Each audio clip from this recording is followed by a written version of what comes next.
Disciples of Separate Kingdom. So who is that exactly, ToMC? It was me and iChild. We started it originally, McConaughey Young, and I've been doing it for about 2 years now.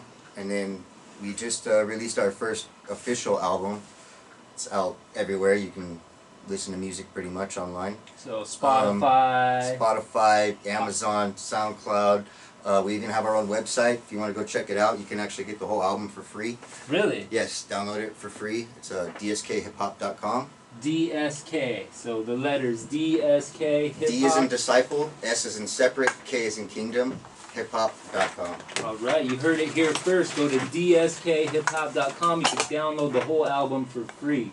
So and during this album, we halfway through the project, we ran into Uganda, and he's been a blessing. He's got mad styles, and he knows how to throw it down. He's organized, and he gets it done. So we're happy to, bring him along because we're trying to build Voltron here.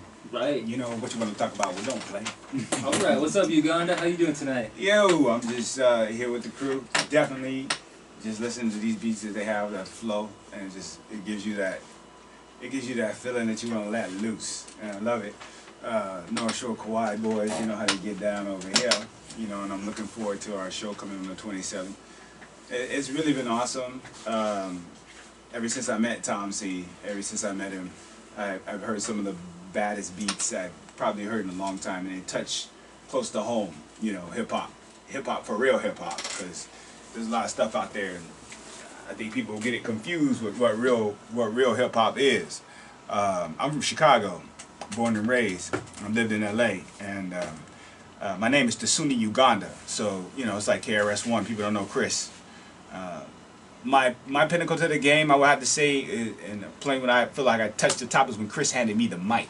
My idol handed me the mic, and then after I got off the mic, he said these exact words: "I see somebody's been doing their homework." So I love it. I love it, that I'm still out here, and I feel more like an ambassador to the game, because that's the way I have been all my life. I actually have been praising hip hop for a long time. It started at speakeasies and coffee houses, and spitting poetry where people had things and feelings and emotions they had to release.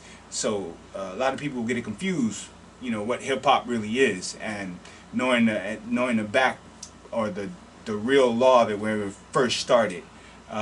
Nowadays, hip hop is turned into just a real corporate selling market of goods to people in our generation who like them, who like labels, who are caught by labels.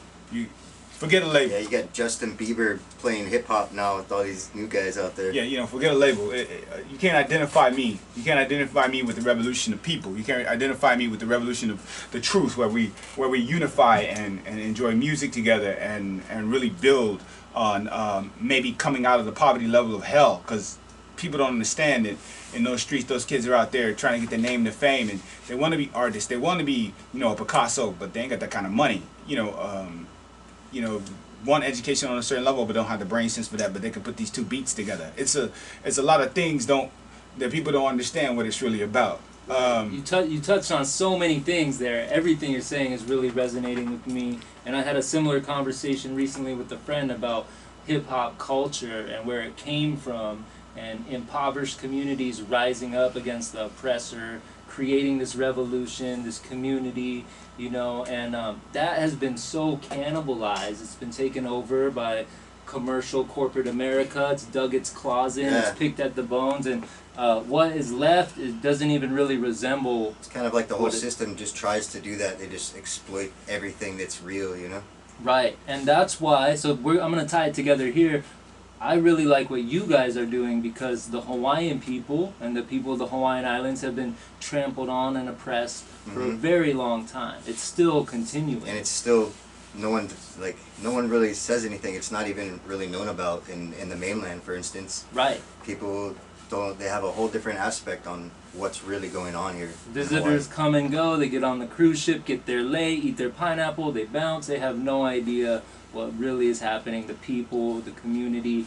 And so I've always felt like hip-hop could be a very good vocal platform for Hawaiians and people living in Hawaii that want to kind of educate the rest of the world on what's going on. And I think you guys are doing a really good job of merging. You know, you're one of the most vocal groups out there doing that. Yeah. So I'm honored to have you guys here, and really excited to see you guys performing live soon on Kauai. It's about time. Looking forward to it. And what it we do play every Monday though. Every Monday you can come to usually the Honolulu Pavilion. Sometimes we're at Hyena. Just check our Facebook page, DSK Hip Hop. And you guys have met a little bit of opposition, right? Performing on a weekly basis. We in the did North at Shore. first, yeah, and then finally the neighbors came down and tried to reason with us because we weren't going to stop. Right. And they did. They reasoned with us. We agreed if we stopped by 7. That's just playing at Honolulu. We also, when we started, they cut the power. So I went and got... They cut the power on you? Yeah, they turned the power off over there, the pavilion, the county. And so I went and got permits to go, you know, have a event. You're not supposed to have amplified sound, but I bend the rules like they do. And so we went and got all these permits for like months, and like as many as we could get. It was like, I think it was like 5 weeks or something like that. We had to drive all the way to Lahui to go get them, and then come back. And in the first 2 weeks, they still didn't have the power on because they were trying to alleviate the homeless situation going on there.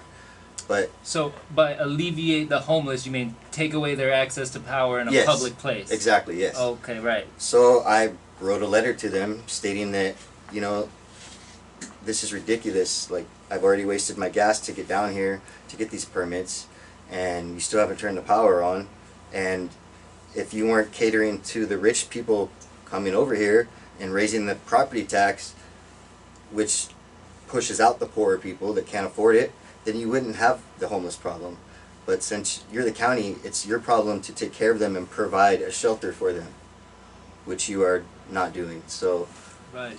turn the power back on, or I'm going to go send this to the newspaper, the governor, and anyone else who will listen to it.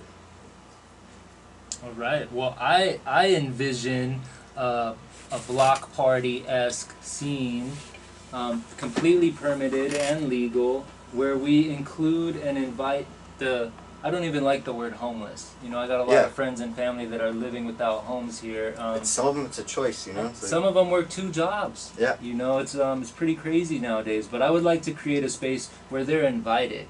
You know, anybody is welcome, and we're gonna provide food and entertainment and kind of get back to the roots of this thing, give back to the community. You know. Absolutely. And we're gonna be. That's good, because I can cook. I love to cook. Anybody need a cook out there, I tell you right now, I love cooking. That is my passion. It's fun doing it. Even though I rock the mic with you too, I definitely spit. I can't wait to entertain for you, but I just love to feed people. I don't know what, that's just my thing. A real Renaissance man. I can't help myself. It's just something I just flavor, man. I like flavor. I like giving. I love giving flavor. I love food flavor. I love dropping flavor. Just all. When it comes to life, man, I just can't help it. Well, let's get back to the music. This instrumental in the background is called Hip Hop Classic. Yeah, it's actually somehow it's our #1 right now on Spotify, and it's funny because it's the one I spent the least time on this album. I kind of slapped it together real quick. Yeah. Yeah. Whoa, what a trip! Hip Hop Classic. So should we get into the vocal version of this track here? Absolutely. Your verses? Yes. Anything you want to say about this before I play the track? I think it'll speak for itself. Okay. I think you'll like it. It's got that really old school feel, like Tribe Called Quest. Nice. Hip Hop Classic coming at you from DSK, Disciple of Separate Kingdom.